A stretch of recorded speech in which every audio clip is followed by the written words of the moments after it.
Jason Isbell, Foxes in the Snow, album review. Let's chat about it. Hey friends, what's going on? John here from What's Spinning, here tonight to chat about this latest record from Mr. Jason Isbell, singer-songwriter. And you may also know him from his work many a moon ago in Drive-By Truckers. But since then, since departing the band, I should say, he's gone out on his own. He also has recorded plenty of music with his own group, the 400 Unit, and I suggest that you check it out because most of it's really good. But as far as his solo material goes, by the time he was leaving Drive-By Truckers, he was already my favorite songwriter in the band, and very quickly his solo career took off. And for me, he did not disappoint at all with his Sirens of the Ditch solo debut album. I mean, this thing was great. This was a classy album from start to finish with everything from Southern ballads to tracks that sounded like Drive-By Truckers leftovers in the best way, and tackled his newfound sobriety in a really tasteful manner. Shortly after, he released his Southeastern record, and this is an album that I know that people love. It's near and dear to people's hearts, but I'm gonna be honest with you, it's not actually my favorite from Jason's solo stuff. I mean, the songwriting is incredible as always, and his performances are usually stellar, but my issue came with the fact that at the end of the day, this album was a little one note for me. It's very ballad heavy, and I felt like a lot of them kind of bled into one another. But this may be an unpopular opinion. His Something More Than Free record that followed it up, I thought it was a little bit better. It's a much more varied and much more infectious release from Jason that I just can't be in a bad mood listening to. There's just so many performances on this album that just melt my heart and put me in a good mood. Now, let me just very quickly address the elephant in the room. As far as Jason's solo stuff goes, while storytelling, lyric-wise and performance-wise, I've always loved his solo stuff.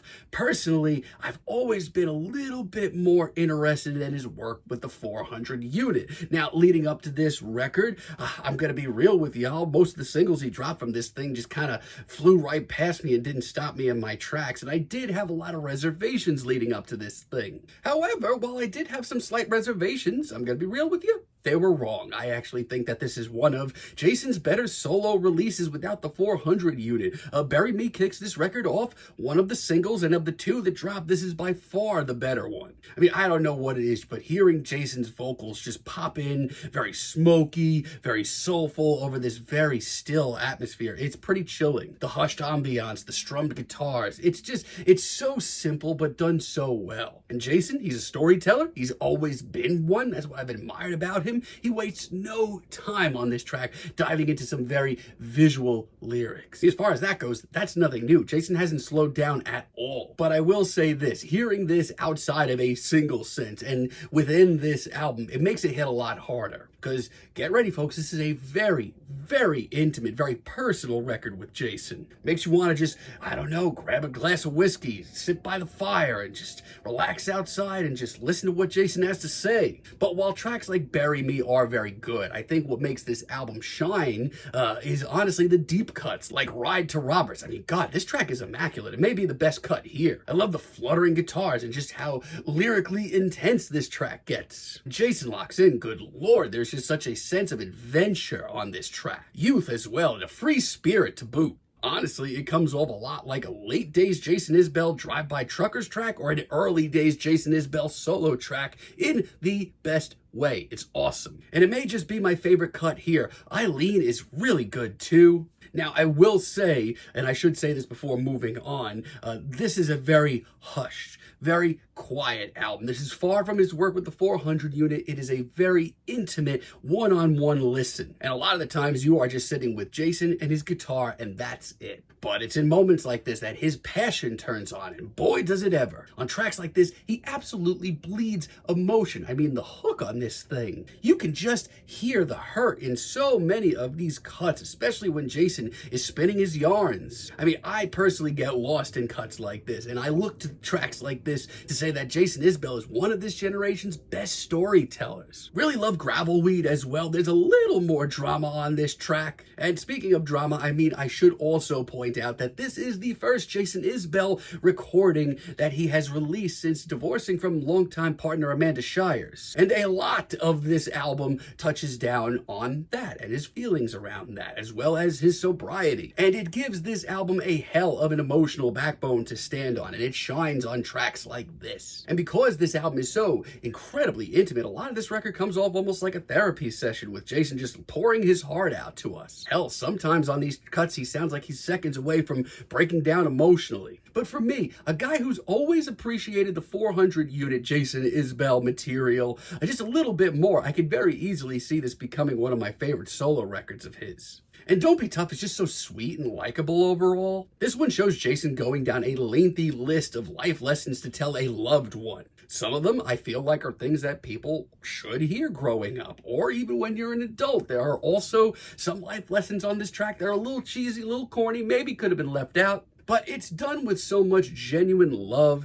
and affection that I can't hate it. Now, I will say this, and this does hurt me to say it, this album isn't entirely for me. Mostly because of the same reservations that I've always had with Jason's music. A lot of these tracks, while they are just Jason and his acoustic guitar, while incredibly tasteful, do sometimes bleed into one another. Like Open and Close. This was the first time on this record that I just wished so much that we had just a little bit more variety. This track is so light and so fluffy, which I don't really hate usually from Jason, but honestly, it's just almost done to a fault. Maybe the most forgettable track here. Also, we have this album's title track, Foxes in the Snow, which initially, when I listened to it as a single, I was kind of baffled by it. And honestly, hearing it within the rest of the record at this point, I think I'd even like it less. I mean, yeah, there's some great choice lines in here and some incredibly visual lyrics, but compared to what he was pumping out on the first half of this album, this is not really up to snuff. And with Wind Behind the Rain as a finale, I mean, it's not the worst track here, but by this point in the record, and we'll get to the rest of it, I just feel like Jason by this point kind of said everything that he had to say. This is a pleasant on the ears finale, but it does come off almost as leftover. However, outside of that, I mean, I just can't help but just really salute what Jason put together here. This is just such an interesting personal record from him that I just have to salute at the end of the day. It's a lyrical treasure from him. Crimson and Clay, following a couple of dud tracks, really brings some freaking heat back to this record. The drama here, it is intense. This track sounds so much more heavy lyrically and just feel-wise than the rest of this record. It's got some seriously visceral one-liners and just emotion-wise. After listening to this cut, I just want to give Jason a big old hug. And Good While It Lasted is a stiff gut punch, my friends. Here, I would argue that we get Jason at his most revealing and most raw. I mean, a lot of this record just seemed kind of therapeutic for Jason, and it doesn't get much more so than this cut. Hearing this, it almost sounds like we've come full circle in the best way. It's mature, it shows Jason at his most revealing, and I really commend that. And True Believer somehow is even more soul-crushing by Jason's standards. I mean, you want some visual lyrics? Here they are, folks. And hearing him belt out this hook every time and time again, it just hits hard. And there's also such a sense of finality to this track. I really wish this ended off the record as opposed to Wind Beneath the Rain. So yeah, overall, I could very easily see this becoming my favorite solo Jason Isbell record. I mean, sadly, at the end of the day, just my personal preference, I'd much rather listen to some of his stuff with the 400 unit. That's just me, because at the end of the day, while these records are very intimate, very personal, very one-on-one listening experience, a lot of these tracks do tend to bleed into one another. Or at least that's a bit of my thoughts, lately with Jason stuff. This record here, though, it's really impressive.